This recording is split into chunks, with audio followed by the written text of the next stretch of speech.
नमस्कार विद्यार्थी मित्रांनो, आज आपण प्रॅक्टिस सेट 12.2 चा दुसरा प्रश्न सोडवणार आहोत. The denominator of a fraction is greater than its numerator by 12 if the numerator is decreased by 2 and the denominator is increased by 7. The new fraction is equivalent with 1/2. Find the fraction. म्हणजे एका फ्रॅक्शनचा denominator हा न्यूमेरेटरपेक्षा 12 ने मोठा आहे. जर न्यूमेरेटरमधून 2 decrease केले आपण आणि डिनोमिनेटरमधून 7 इन्क्रीज केले तर मिळणारा जो नवीन फ्रॅक्शन आहे त्याची व्हॅल्यू 1/2 असते. तर तो नवीन फ्रॅक्शन आपणास फाइंड आउट करायचा आहे. सोडूया. आन्सर, आपल्याला फ्रॅक्शन फाइंड आउट करायचा आहे, त्यामुळे न्यूमेरेटर आणि डिनोमिनेटर काढावे लागतील. Suppose the numerator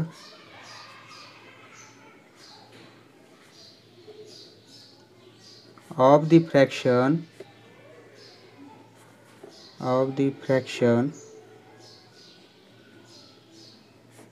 is x. न्यूमेरेटरला आपण x गृहीत धरू. देअरफॉर डिनोमिनेटर काय होईल? न्यूमेरेटरच्या 12 ने मोठा आहे. Therefore denominator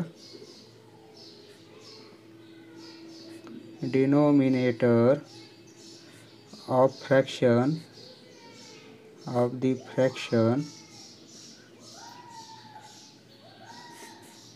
is, numerator x घेतला म्हणून डिनोमिनेटर x + 12 होईल. कारण प्रश्नामध्ये माहिती दिलेली आहे आपल्याला डिनोमिनेटर हा 12 पेक्षा मोठा आहे. मग फ्रॅक्शन कोणता होईल तो? देअरफॉर फ्रॅक्शन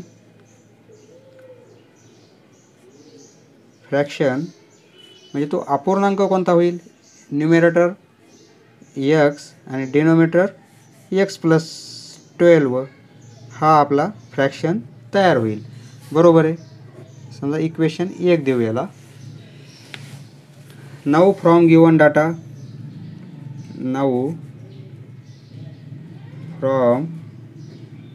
प्रश्नामध्ये आपल्याला काय दिलेलं आहे त्याची कंडिशन आपण इथं लिहू. आपण न्यूमेरेटर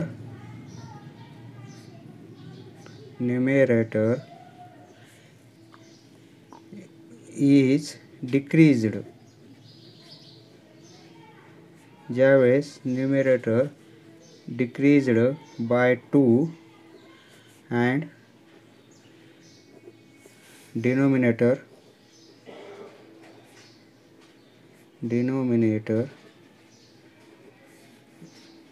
is increased by 7. प्रश्नात दिलेल्या आहेत माहिती 7. देन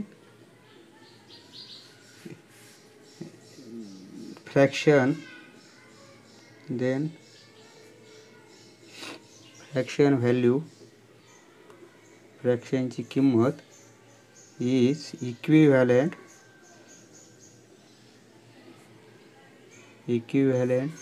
टू 1/2 असं आपल्यास प्रश्नात माहिती दिलेली आहे. त्यावरून आपण कंडिशन तयार करू. न्यूमेरेटर डिक्रीज्ड बाय 2 म्हणजे डिक्रीज म्हणजे -2 आणि denominator is increased by 7. Denominator आपला x + 12 आहे. x + 12 तो 7 ने प्लस करायचा. तर ती व्हॅल्यू, फ्रॅक्शनची व्हॅल्यू किती येते? 1/2 ला इक्विव्हॅलंट आहे असं दिलेलं आपल्यास. यावरून आपण आता इक्वेशन तयार करू आणि सॉल्व करू. हे सोडवण्यासाठी टेकिंग क्रॉस मल्टिप्लिकेशन घेऊ आपण.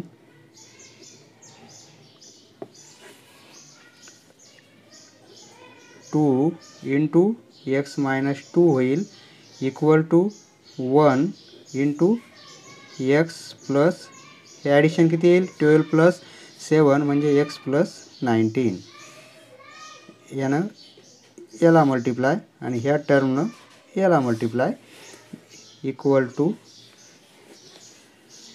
देअरफॉर ब्रॅकेट सोडून घेऊ 2x 2 इंटू -2 म्हणजे -4 इक्वल टू 1 न मल्टिप्लाय केलं तर x + 19च राहील. बरोबर आहे. आता आपल्याला इक्वेशन तयार झालं. हे व्हेरिएबल या साईडला आणायचे आपल्याला आणि हे कॉन्स्टंट सर्व या साईडला आणायचे अपोजिट साईननं. 2x या साईडचं 2x इकडं +x मध्ये आहे, मग इकडे आल्यावर -x होईल इक्वल टू x इकडे आला, इथला कॅन्सल झाला, इकडे 19 आहेत या साईडचे आणि इकडे या साईडला -4 आहे, इकडे आल्यावर +4 होतील. आता हे सोडवलं आपण 2x - x म्हणजे x इक्वल टू 23 x ची व्हॅल्यू आपल्याला 23 मिळाली. x मिळाला म्हणजेच न्यूमरेटर आपल्याला मिळाला. बरोबर आहे. Put x equal to 23 this value in equation 1 we get fraction equation 1 आपलं हे इक्वेशन 1 यामध्ये x इक्वल टू 23 आपल्याला सबस्टिट्यूट करायचं आहे. त्यावेळेस फ्रॅक्शन आपल्याला मिळेल x ची व्हॅल्यू 23 अपॉन x ची व्हॅल्यू 23 आणि +12. बरोबर आहे. 23 हे ॲडिशन येईल 35. हा झाला आपला fraction. Therefore fraction equal to 23/35. Hence हेच विचारलं होतं आपल्याला. The fraction is 23/35. समजलं मित्रांनो. धन्यवाद. पुढचा व्हिडिओ पाहण्यासाठी चॅनल सबस्क्राईब करा. धन्यवाद.